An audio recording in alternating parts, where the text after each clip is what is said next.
ओकर सुरतिया बतिया जात नई के दिल से, खेली कूदी उ तो गइल हमरा दिल से।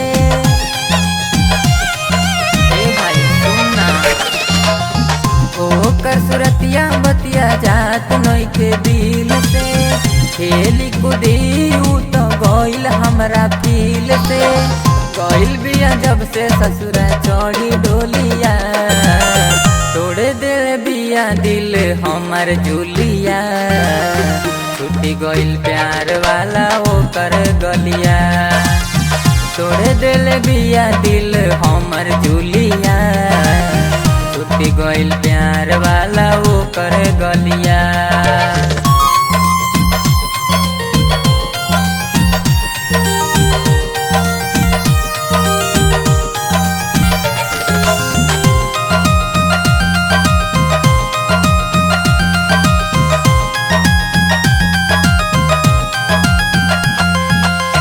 पहले रही प्यार यार ओकरा से ज्यादा, छोड़ी जब से गइल बिया रोहतानी दादा।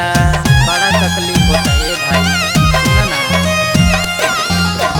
पहले रही प्यार यार ओकरा से ज्यादा, छोड़ी जब से गइल बिया रोहतानी दादा। याद आवताटे ओकर मीठी बोलिया, तोड़ दिल बिया दिल हमर जुलिया।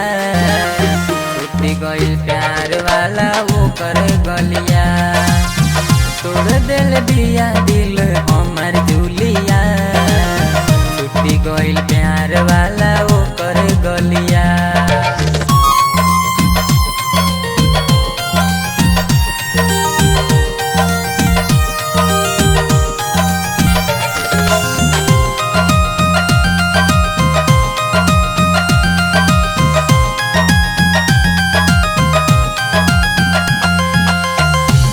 बिना ओकरा चौकर से छूटल, बनल तकदीर यार हमार फूटल।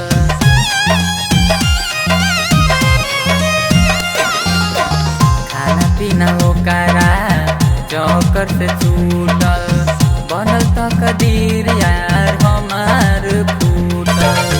भूली बसंत सुनील बतिया, तोड़ दिल बिया दिल हमर जुलिया।